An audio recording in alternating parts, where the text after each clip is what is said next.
আজকের ভারতের সকাল শুরু হয় দুটি সমান্তরাল বাস্তবতায়। একদিকে রয়েছে টেলিভিশনের ঝলমলে পর্দা, যেখানে প্রতিদিন নতুন নাট্যমঞ্চে হাজির হয় নতুন ভারতের গর্ব, পাকিস্তান বিরোধিতার উত্তেজনা আর হিন্দু গৌরবের কৃত্রিম উচ্ছ্বাস। এই বিতর্ক সভাগুলো একই ধাঁচের, কেউ চিৎকার করে, কেউ দেশপ্রেমের অভিনয় করে, আর কেউ সংখ্যাগরিষ্ঠতার ঢোল বাজায়। কিন্তু পর্দার বাইরে ঠিক একই সময়ে আরেকটি খবরের জগৎ রয়েছে, যা কখনো প্রচারিত হয় না, কখনো শিরোনামেও আসে না। সেখানে মুসলমানরা প্রতিদিন নিপীড়িত হয়, পিটিয়ে মারা হয়, গ্রেপ্তার হয়, অপমানিত হয় আর অমানবিকরণের অন্ধকারে হারিয়ে যায়।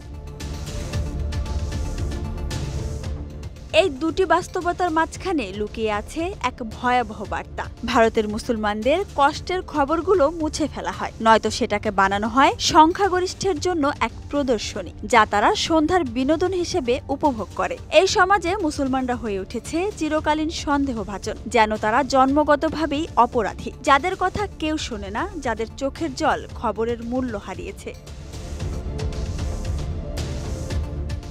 গত সেপ্টেম্বর মাসে উত্তরপ্রদেশের আজমগড়ে ৭ বছরের এক মুসলিম শিশুকে হত্যা করা হয়েছিল। স্থানীয় পত্রিকার পাতায় খবরটি ক্ষণিকের জন্য ছাপা হয়েছিল, তারপর অদৃশ্য হয়ে যায়। টিভির প্রাইম টাইমে জায়গা নেয় লাভ জিহাদের গল্প, সীমান্তে উত্তেজনা কিংবা ভারত পাকিস্তান ক্রিকেটের ম্যাচের আগুন ছড়া বিতর্ক। সেই শিশুর মৃত্যু যেন দেশের বৃহত্তর গল্পে অপ্রাসঙ্গিক হয়ে পড়ে। সমাজবিজ্ঞানী স্ট্যানলি কোহেন এমন অবস্থাকে বলেছিলেন স্টেট অফ ডিনায়াল, যেখানে সহিংসতা গোপন নয়, বরং এতটাই দৈনন্দিন হয়ে যায় যে তার কারোর চেতনায় আঘাত করে না। আজকের ভারত ঠিক সেই অবস্থাতেই দাঁড়িয়ে আছে।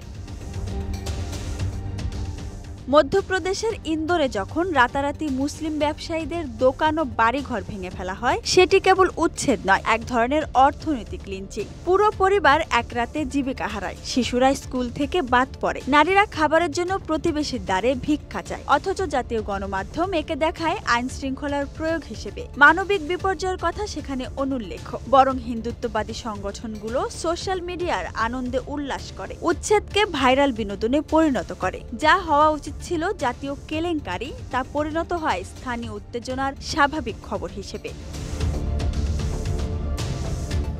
উগান্ডায় জন্ম নেওয়া মার্কিন চিন্তাবিদ মাহমুদ মামদানি এই বাস্তবতার এক গভীর ব্যাখ্যা দিয়েছেন তার বই গুড মুসলিম ব্যাড মুসলিমে। তিনি লিখেছেন, রাষ্ট্র ও সমাজ কিভাবে মুসলমানদের দুই ভাগে ভাগ করে। গ্রহণযোগ্য মুসলমান যে চুপ থাকে, মানিয়ে নেয়, নিজের ধর্মীয় পরিচয় আড়াল করে রাখে, এবং বিপজ্জনক মুসলমান যে প্রতিবাদ করে, সমান মর্যাদা দাবি করে, অন্যায় মেনে নেয় না। ভারতে এই বিভাজন প্রতিদিন আরো তীক্ষ্ণ হচ্ছে। যে মুসলমান নিজের ধর্ম লুকিয়ে রাখে সে সহনীয়, কিন্তু যে প্রকাশ্যে বলে আমি মুহাম্মদকে ভালোবাসি, যে প্রতিবাদ করে, সে মুহূর্তেই হয়ে যায় অপরাধী। মামদানি মনে করিয়ে দেন, এটি ধর্মের প্রশ্ন নয়, এটি ক্ষমতার প্রশ্ন। ক্ষমতা ঠিক করে কে বৈধ আর কে চিরদিন সন্দেহের ছায়ায় বাঁচবে।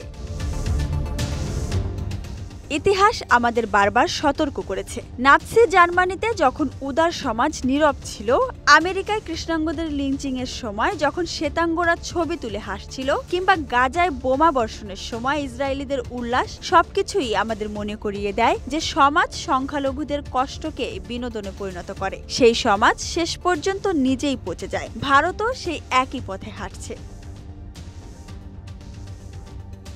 Desk report, Dhaka express.